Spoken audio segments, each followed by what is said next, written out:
Welcome to ચેતુસ kitchen. તો આજે આપણે સરગવા મેથીનું શાક બનાવવાના છીએ।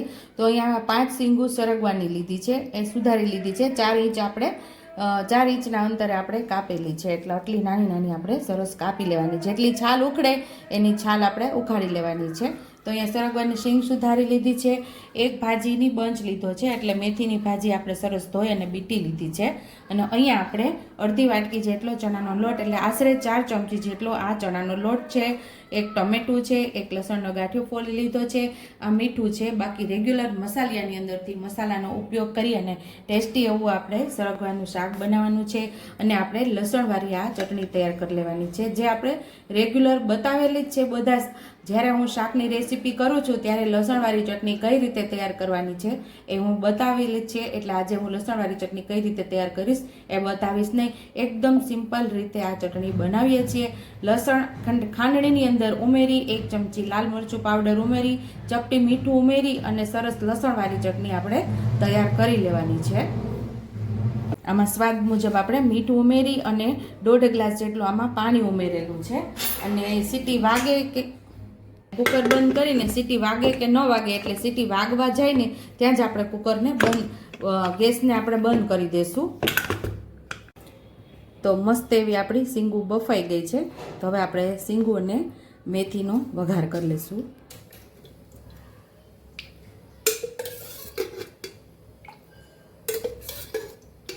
અઢી ચમચા જેટલું આપણે તેલ ઉમેરીશું। તેલ થોડું આગળ પડતું રાખશું, કારણ કે આપણે લોટવાળું શાક બનાવવાનું છે, એકદમ લોંદા જેવું ન થાય અને એકદમ સરસ મસ્ત એવું લચકીલું શાક થાય એવું શાક બનાવવાનું છે।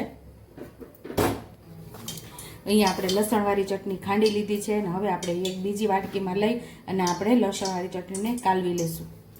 તો 1 ચમચી આપણે ધાણા જીરું પાવડર ઉમેરશું, અડધી ચમચી જેટલી હળદર ઉમેરશું।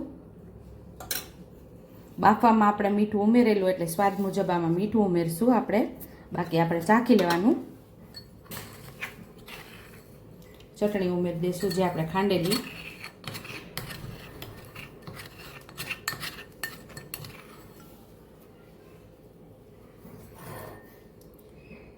થોડું પાણી નાખીને આપણે એને ચટણીને સરસ કાલવી લેવાની છે, એટલે કે ઢીલી કરી લેવાની છે।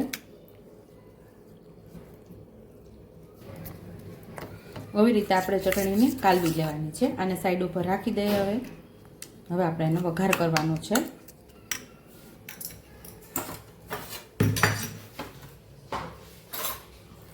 અહીંયા આપણું તેલ સરસ ગરમ થઈ ગયું છે, તો થોડી હિંગ ઉમેરશું અને આપણે જે ચટણી તૈયાર કરેલી એનો વઘાર કરી લેવાનો છે આપણે।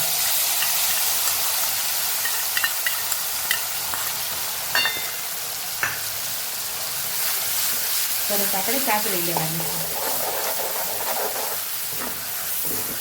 સરસ આપણી ચટણી સતળાઈ ગઈ છે, પાણી જે ઉમેરેલું બળી ગયું છે। અહીંયા ટમેટું ઉમેરી દઈશું, એટલે પણ સરસ આપણે સાતળી લેવાનું છે।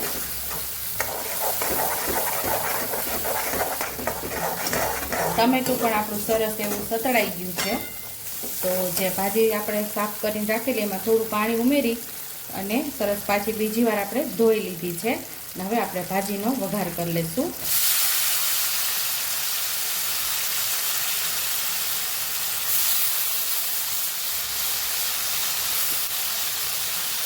ભાજીને આપણે સરસ સાતળી લેવાની છે।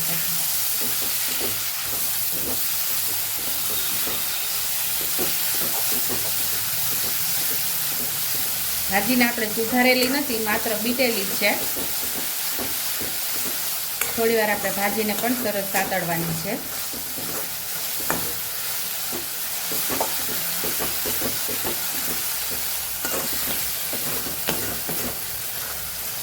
ભાજીને આપણે મસાલા સાથે સાતળશું એટલે તરત શ્રિંક થઈ જશે, એકદમ મસ્ત એવી પાકવા મળશે।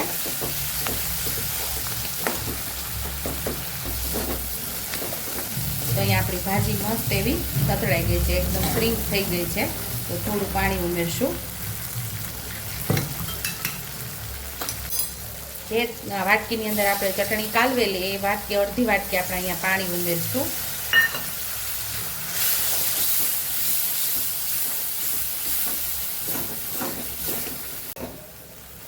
અહીંયા આપણે હવે શીંગુને પણ ઉમેરી દેવાની છે.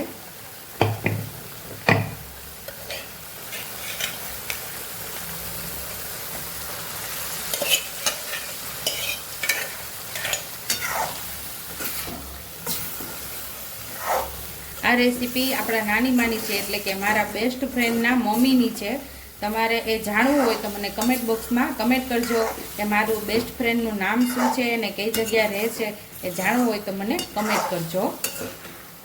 અને સરસ એવી આ મસાલા સાથે આપણે શીંગું ચડી જાય. પાછો મસાલો બધો આપણે જે સાતળેલો શીંગું પણ મસાલા સાથે મસ્ત એવી સતળાઈ જાય ત્યાં સુધી આપણે એને સાતળવાની છે, ને ત્યાં સુધી આપણી ભાજી પણ મસ્ત એવી પાકી જશે. 2 મિનિટથી ભાજીની અંદર શીંગું ઉમેરીને આપણે ઉકળવા દીધું છે, એટલે કે ખદખદવા દીધું છે સરસ. અને અહીંયા હવે આપણે લોટ ઉમેરી દેવાનો છે. ગેસ ધીમો કરી અને લોટ ઉમેરી દઈશું.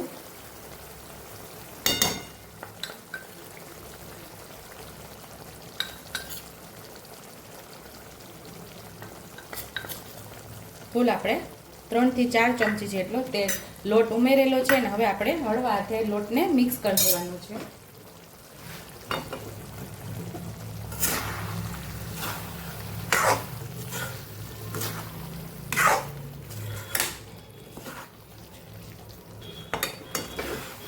આપણે જેટલો લોટ લીધો તો એ બધો લોટ ઉમેરી દીધો છે, એટલે કે 4 ચમચી જેટલો લોટ હતો એ બધો ઉમેરી દીધો છે.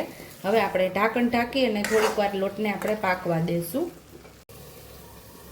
ઢાંકીને આપણે પાકવા દીધું છે. અહીંયા આપણું શીંગું મેથીનું શાક તૈયાર છે. આ ડાયાબિટીસવાળાને તો ખૂબ જ લાભદાયક છે આ શાક. તો સર્વિંગ પ્લેટમાં હવે આપણે એને સર્વ કરી લઈશું. તો ટેસ્ટી એવું આપણું શીંગું મેથીનું શાક તૈયાર છે. જો તમને મારી રેસીપી પસંદ આવી હોય તો મારી રેસીપીને લાઈક કરજો, શેર કરજો, સબસ્ક્રાઈબ કરજો, બેલ આઇકોનને દબાવતા ભૂલતા નહીં, અને કમેન્ટ બોક્સમાં કમેન્ટ કરજો કે મારી રેસીપી કેવી લાગી. તો આવજો.